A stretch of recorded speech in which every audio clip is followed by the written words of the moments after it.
Hola hermanos, buenas noches. La semana pasada estuvimos estudiando las tres promesas, peticiones del Padre Nuestro.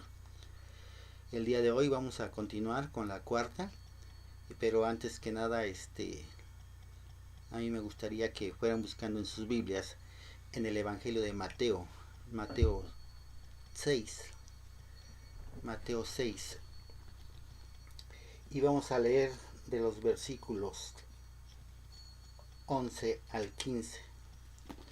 Pero antes que iniciemos, vamos a orar. Vamos a inclinar nuestro rostro y vamos a orar. Señor, en esta noche, Señor, te damos muchas gracias porque tú nos permites estar nuevamente reunidos en tu nombre, Señor, para saber más de ti, Señor, para saber más de tu palabra. Damos gracias por la vida de todos y cada uno de mis hermanos presentes que han dispuesto en su corazón pues seguir aprendiendo más de tu palabra, Señor. Te pedimos y te rogamos en tu bendito nombre, Señor, que nos des entendimiento, Señor, que nos abras pues el entendimiento por medio del Espíritu Santo y así a poderte amar más y saber más de ti, Señor. Gracias por este día, Señor, y gracias, Padre, porque sabemos que todo lo que podamos pues aprender el día de hoy será de gran bendición para nuestras vidas. En Cristo Jesús te damos las gracias. Amén. Les decía, hermanos, vamos a abrir nuestras Biblias en el Evangelio de Mateo, Mateo 6. Y vamos a leer ahora de los versículos 11 al 15. Vamos a leer. Dice la palabra del Señor así: El pan nuestro de cada día, dánoslo hoy, y perdónanos nuestras deudas, como también nosotros perdonamos a nuestros deudores. Y no nos metas en tentación, mas líbranos del mal, porque tuyo es el reino y el poder y la gloria, por los siglos de los siglos. Porque si perdonáis a los hombres sus ofensas, os perdonará también a vosotros vuestro Padre Celestial. Mas si no perdonáis a los hombres sus ofensas, tampoco vuestro Padre os perdonará nuestras ofensas. Bueno, hermanos, como les decía, vamos a continuar con la cuarta petición de esta oración modelo. Y pasamos de pedir a Dios a los intereses de nosotros, de pedir por las cosas espirituales y eternas, a las terrenales y necesarias para vivir. La expresión el pan nuestro de cada día, dánoslo hoy, denota la total dependencia del ser humano de que Dios provee a todas nuestras necesidades diarias. En los tiempos antiguos, el pan era considerado como un producto básico para el mantenimiento de la vida del ser humano. Por lo tanto, lo que aquí se pide es que el Padre, nuestro Padre Celestial, provea todo lo que es necesario para la subsistencia del ser humano, como vestuario, alimento, techo, en fin, todas las cosas que son materiales.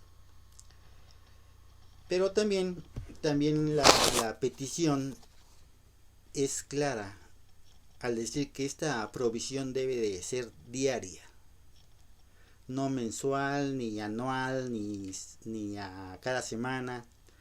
Ni siquiera se pide por el día de mañana, el pan por el día de mañana.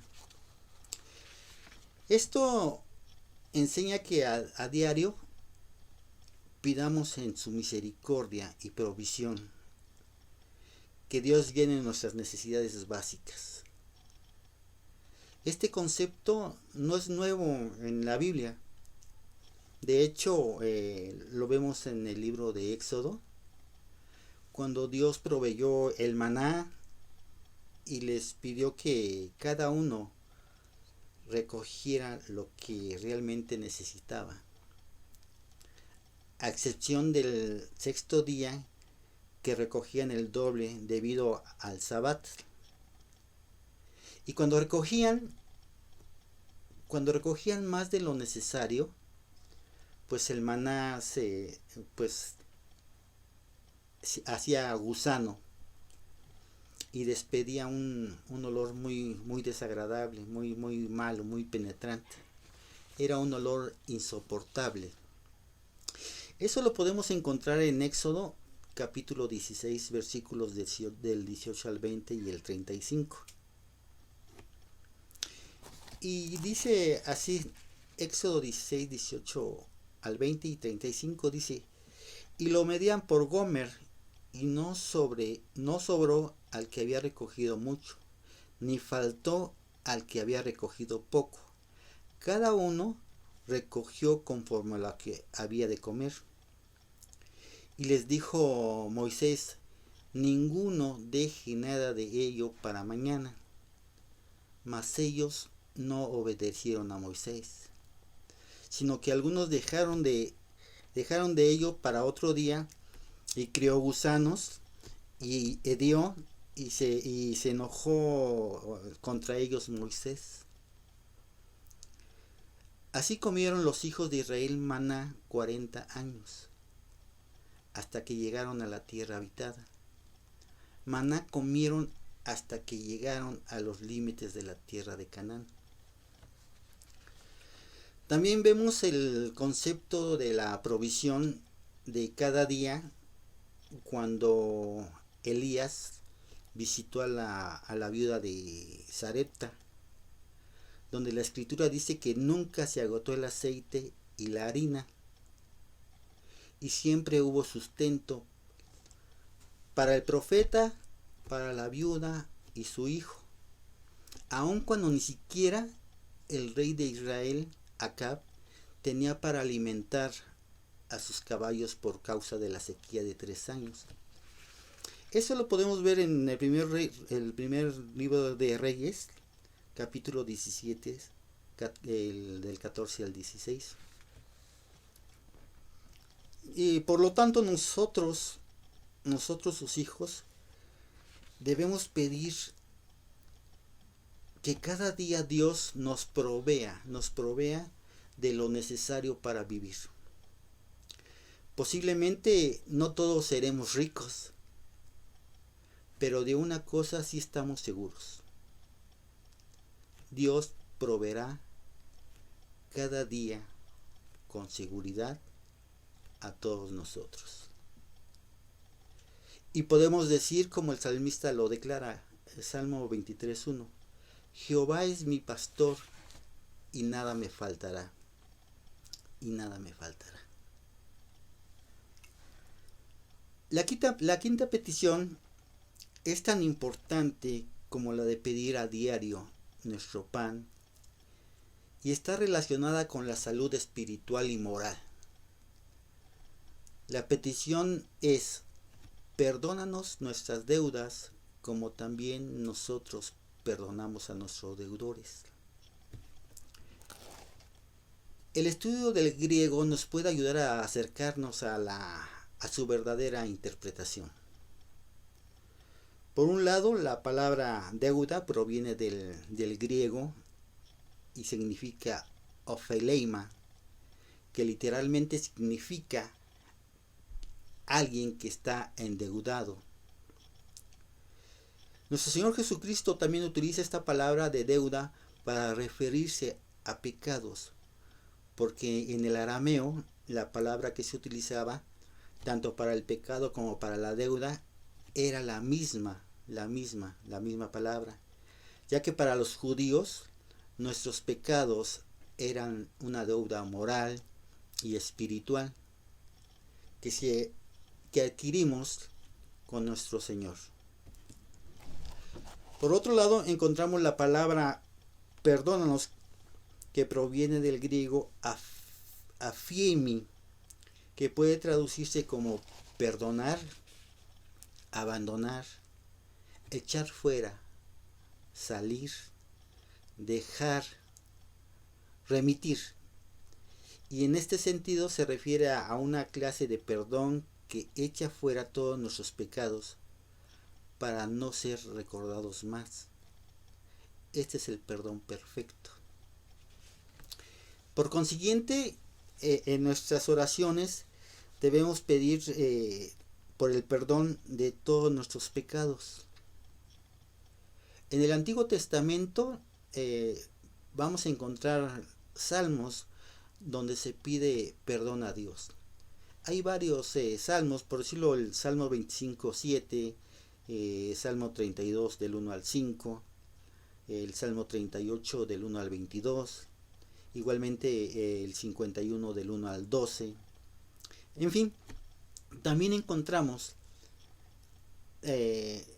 la confesión de pecados en algunas oraciones modelos, como la del profeta Daniel, la de Nehemías, la de Esdras. Pero también en el Nuevo Testamento se nos exhorta a pedir perdón por nuestras transgresiones. Así que aquí sí les voy a pedir por favor que abran sus Biblias. En primer libro de Juan, capítulo 1,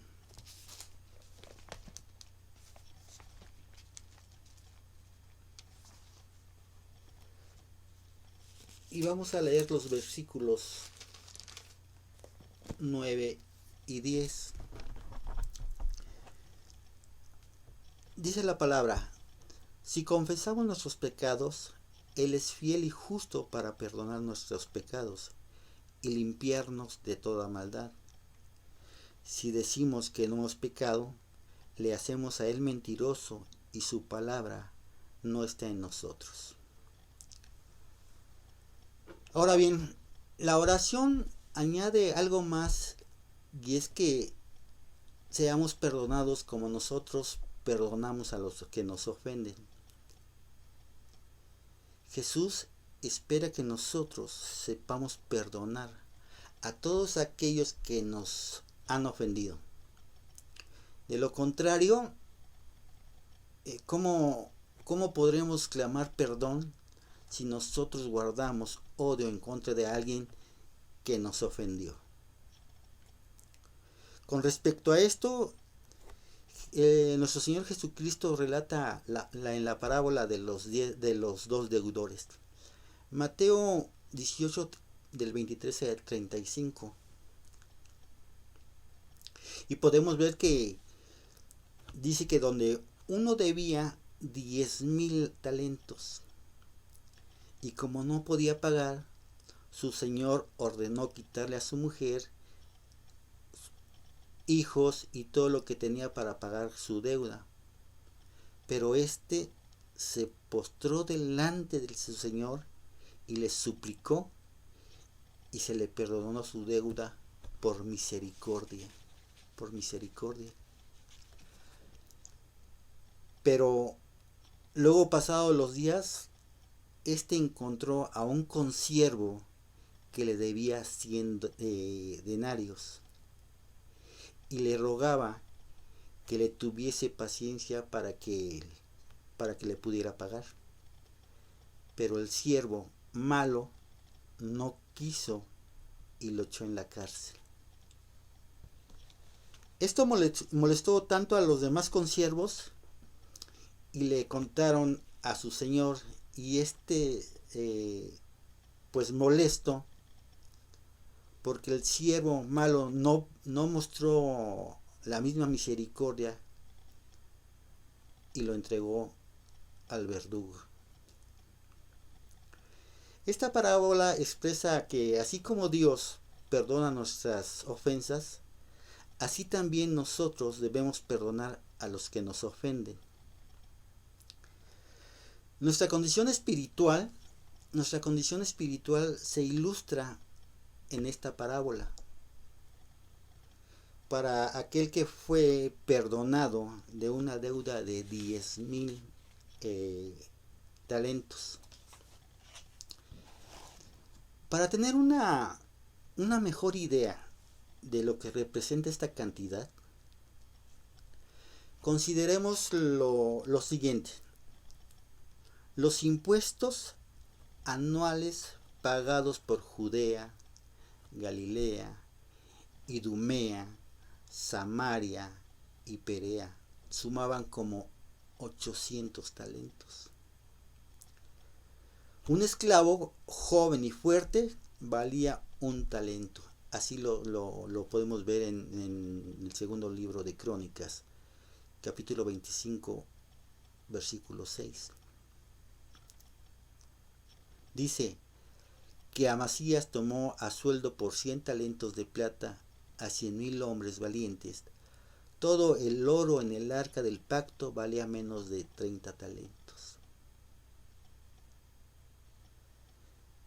Así es la deuda que el hombre debe a Dios.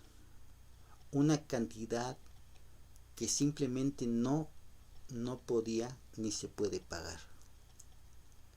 Su única esperanza es que Dios le perdone esa deuda. Y finalmente podremos evaluar el punto de otorgar el perdón. La oración pide que Dios nos perdone como nosotros perdonamos a los demás.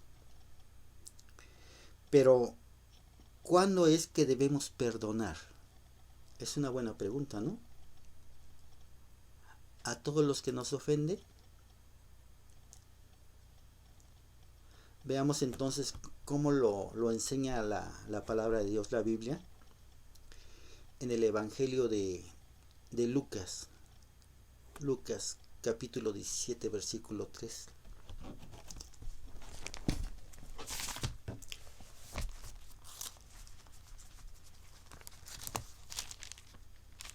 Lucas 3, versículo 3. Dice: mirad por vosotros mismos, si tu hermano pecare contra ti, repréndele, y si se arrepiente, perdónale. Es decir, el perdón se debe otorgar cuando el que ha ofendido se arrepiente. Esta es una de las partes de la Biblia en que muchas veces pues es mal utilizada. Es mal utilizada por las personas que dañan a otros, diciéndoles, ofendiéndoles que deben perdonar. Porque así dice la Biblia. Y por lo tanto, tienen que seguir aguantando. Pero esto no es así. El perdón se le otorga a alguien que se arrepiente. Y el arrepentimiento trae un cambio en la actitud, en pensamiento y en sentimientos. En Mateo se nos ofrecen otros ejemplos de cómo y cuándo se otorga. Vamos a buscar en nuestras Biblias, en el Evangelio de Mateo, Mateo 18, versículos 15 al 17. Dice: por tanto, si tu hermano peca contra ti, ve y repréndele, estando tú y él solos. Si te oyere, has ganado a tu hermano, mas si no te oyere, toma aún contigo a uno o dos, para que en boca de 2 o 3 testigos conste toda palabra. Si no los oyere a ellos, dilo a la iglesia. Y si no oyera a la iglesia, tenle por gentil y publicano. Las palabras "has ganado a tu hermano" significan que la persona se arrepintió. Pero si no lo hace y se siente que debe confrontar con testigos y luego con la iglesia, y si aún así no acepta su culpa, se tiene que tener por gentil y publicano. En otra palabra, alejarse de él y no recibirlo entre los hermanos. Por lo tanto, si alguien nos ha causado daño o nos ofende, podemos amonestarlo por tal cosa.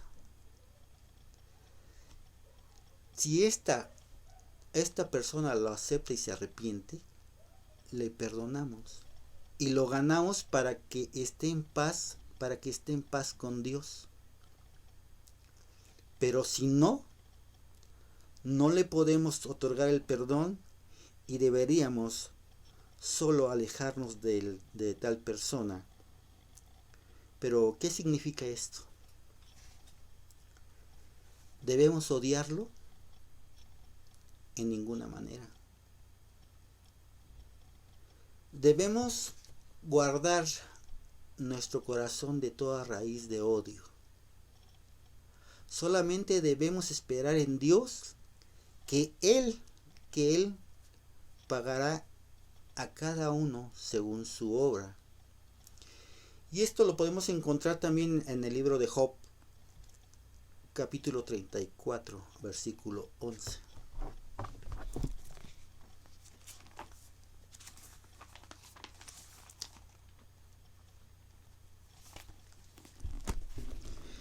Dice, porque Él pagará al hombre según su obra y le retribuirá conforme a su camino. Busquemos también en nuestras Biblias, en el libro de Hebreos 10, versículo 30.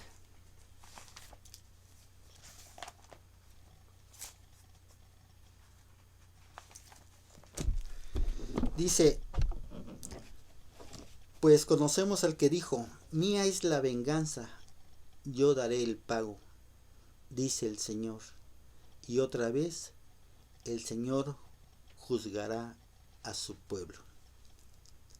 Igualmente en Romanos 12:19 vamos a buscar, hermanos. Romanos 12:19 dice, no os venguéis vosotros mismos, amados míos, sino dejad lugar a la ira de Dios, porque escrito está, mía es la venganza, yo pagaré, dice el Señor.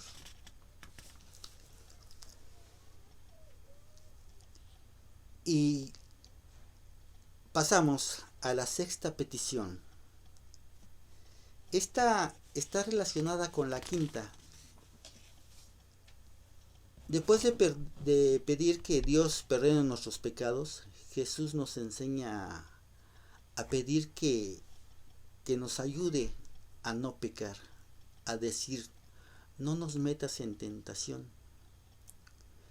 Estas palabras se han dado mucho que comentar en cuanto a la pregunta, ¿es Dios el que tienta al hombre? Pues para poder responder a esta interrogante, a esta pregunta, podemos evaluar el significado etimológico de la palabra griega, que aquí se traduce como tentación. Para tener una idea mejor, veamos, la palabra tentación dice que se traduce de peirasmos, lo cual tiene un doble significado. Por un lado, cuando se refiere a Satanás, la palabra usualmente se traduce como una tentación.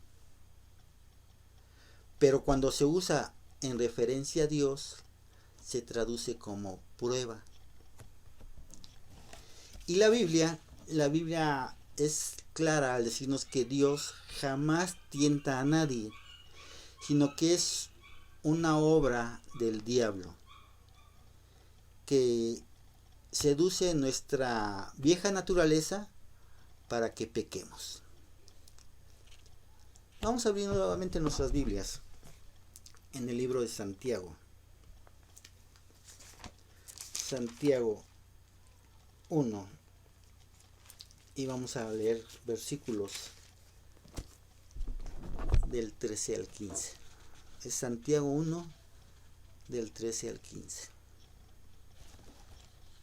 Dice, cuando alguno es tentado, no diga que es tentado de parte de Dios, porque Dios no puede ser tentado por el mal, ni Él tienta a nadie, sino que cada uno es tentado cuando de su propia concupiscencia es atraído y seducido. Entonces la concupiscencia, después de que ha concebido, da a luz el pecado, y el pecado, siendo consumado, da a luz la muerte. Sin embargo, también es cierto que Dios permite que el diablo tiente a los justos, con el objetivo de probarlo. Tal y como lo hizo con Abraham, cuando le pidió que sacrificara a su hijo. Está en Génesis 22:1. Y si aconteció que después de estas cosas que probó Dios a Abraham. Y también podemos ver que Job también fue tentado. También nuestro Señor Jesucristo fue probado. Vamos a leer Lucas, el Evangelio de Lucas, capítulo 22, versículo 28. Dice, pero vosotros sois los que habéis permanecido conmigo en mis pruebas. Y el apóstol Pablo fue probado. Lo podemos ver en Hechos 20:19, que dice, sirviendo al Señor con toda humildad y con muchas lágrimas y pruebas que me han venido por las acechanzas de los judíos. Y en general, todos los cristianos somos y seremos probados por Dios. Primera de Pedro, no lo busquen, no, yo se lo voy a leer. Dice Primera de Pedro, capítulo 1, versículos 6 y 7, dicen,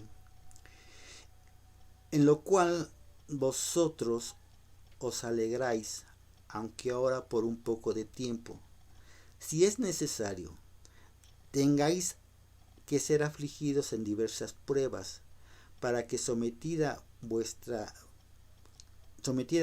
prueba vuestra fe, mucho más preciosa que el oro, el cual, aunque perecedero, se prueba con fuego, sea hallada en alabanza, gloria y honra cuando sea manifestado Jesucristo. Ahora bien, el versículo 7 del Primera de Pedro 1 nos dice la razón por la cual somos probados. Dice, para que vuestra fe crezca.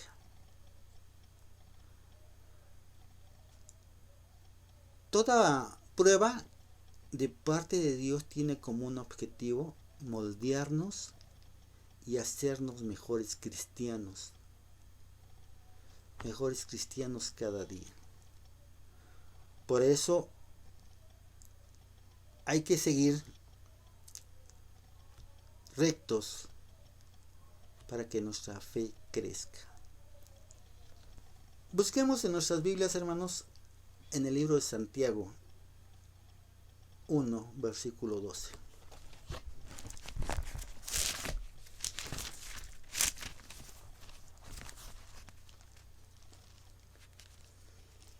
Santiago 1:12 dice, bienaventurado el varón que soporta la tentación, porque cuando haya resistido la prueba, recibirá la corona de vida que Dios ha prometido a los que le aman.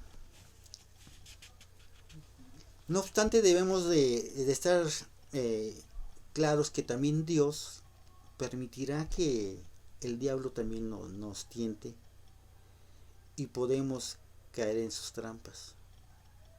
Por ello debemos orar, no nos metas en tentación. Uno de los nombres que recibe es precisamente el tentador. Y ha estado tentando a la humanidad desde el principio. Por decirlo, tentó a Eva en el huerto del Edén. Tentó a David al censar al pueblo. Tentó a los ángeles caídos para que abandonaran su propia morada. También el apóstol Pablo envió a Timoteo a Tesalónica, temiendo que también hubiera sido tentado por el tentador y a los cristianos de ese lugar. Por consiguiente, debemos siempre orar a Dios que nos dé la fuerza y nos ayude para que cuando la tentación venga, para que venga a nosotros, la podamos vencer.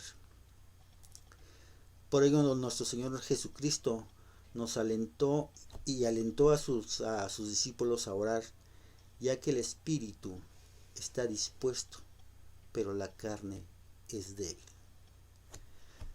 Mateo 26, el Evangelio de Mateo 26, 41.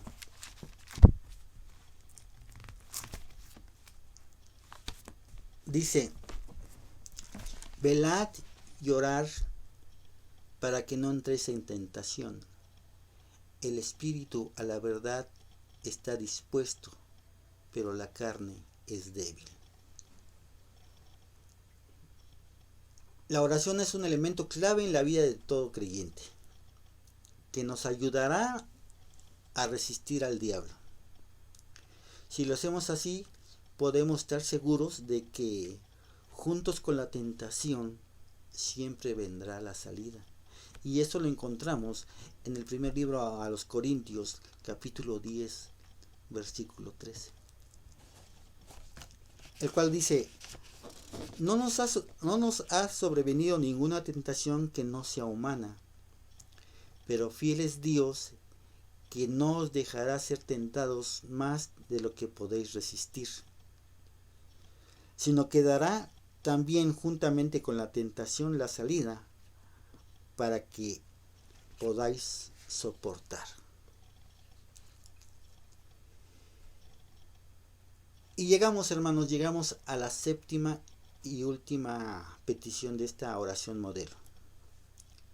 Mas líbranos del mal. Muchos la han considerado como parte de la sexta, pero sin embargo la conjunción más denota el carácter individual. Por otro lado, la sexta es concluyente al solo pedir que seamos librados de las tentaciones. Una parte del mal, mientras que la séptima pide la liberación de todo el mal, como por ejemplo las enfermedades, la escasez económica, ataque de los hombres malos, el ataque del diablo o cualquier otro tipo de tragedia. Los cristianos que sabemos vivir o que deberíamos de vivir en un mundo dañado por el pecado y lleno de maldad, por tal motivo en nuestras oraciones debemos pedir por la protección divina. El apóstol Pablo solía siempre pedir a Dios que lo guardara de toda obra mala. Dice segundo libro a Timoteo, capítulo 4, versículo 18.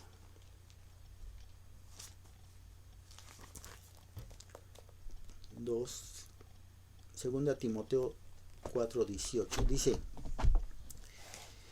y el Señor me librará de toda obra mala y me preservará para su reino celestial. A Él sea gloria por los siglos de los siglos. Amén. También decía que Dios tiene poder para librarnos del poder de las tinieblas. Colosenses 1:13. Vamos a buscar, hermanos. Colosenses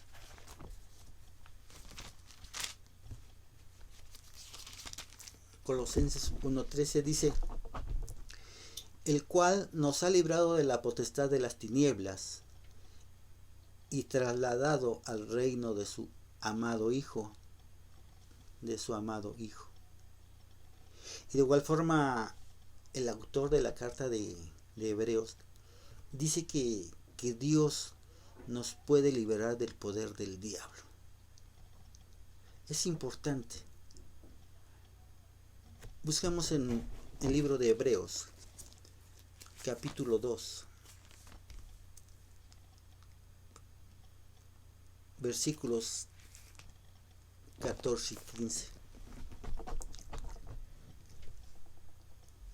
Y dice: así que, por cuanto los hijos participaron de la carne y sangre, Él también participó de lo mismo, para destruir por medio de la muerte a aquel que tenía el imperio de la muerte, esto es, el diablo, y librar a todos los que por el temor de la muerte estaban durante toda la vida sujetos a servidumbre. En general, a través de la oración podemos pedir que seamos librados de todo mal que nos dañe o nos aleje de Dios, que nos aleje de Dios. Al final de la oración encontramos la doxología, que es una expresión de adoración del Padre Nuestro. Porque dice: porque tuyo es el reino y el poder y la gloria por todos los siglos. Amén. Así es que, como nuestras oraciones deben iniciar adorando y magnificando el nombre de nuestro Dios, de igual manera debe de terminar de esa misma forma. Así finaliza la oración, que es muy diferente a las judías. No tan extensa y que se exprese de manera sencilla la forma de cómo Dios desea que los hijos del reino vivan.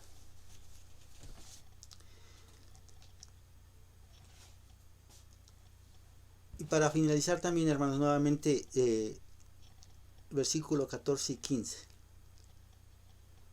Jesús nos pone en alerta en cuanto al perdón se refiere. Si no queremos perdonar a los demás, tampoco Dios nos perdonará. ¿Por qué? Porque cuando nos perdonamos a otros, estamos negando lo que tenemos en común como pecadores, necesitados del perdón de Dios. El perdón de Dios no es el resultado directo de nuestros actos de perdonar a otros, sino que está basado en nuestro entendimiento del significado del perdón. Busquemos en nuestras Biblias, en la epístola de Efesios, carta a los Efesios, capítulo 4, versículo 32.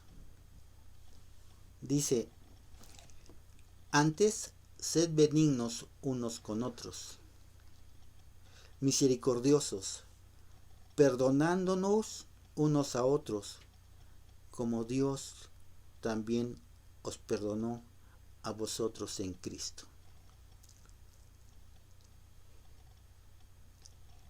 Reflexionemos en algo, hermanos. ¿Es fácil pedir a Dios su perdón? Pero es difícil darlo a otros. Cuando pidamos a Dios que nos perdone, debemos preguntarnos a nosotros mismos: ¿he perdonado a las personas que me han herido o me han agraviado? ¿Que me han hecho mal? Vamos a orar. Señor y Padre nuestro, en esta noche, Señor, una vez más estamos delante de ti, Señor, agradeciéndote por esta tu palabra, Señor. Gracias, Padre, porque nos da la oportunidad de poderla estudiar, Señor. Y porque sabemos, Padre, que si tú nos lo permites, Señor, también podernos pues llevar en nuestra mente y en nuestro corazón para poderla llevar a cabo, Señor. Gracias, Padre, por este día. Y gracias, Padre, por tu palabra, Señor. Te doy gracias por la vida de mis hermanos que también han estado con nosotros, Señor. En Cristo Jesús te damos las gracias. Amén. Bueno, hermano, pues hemos concluido lo que es el Padre Nuestro.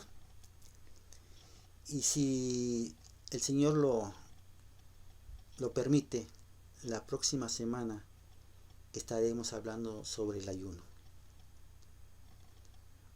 Buenas noches, que descansen y nos veremos pronto. Dios les bendiga. Hasta luego.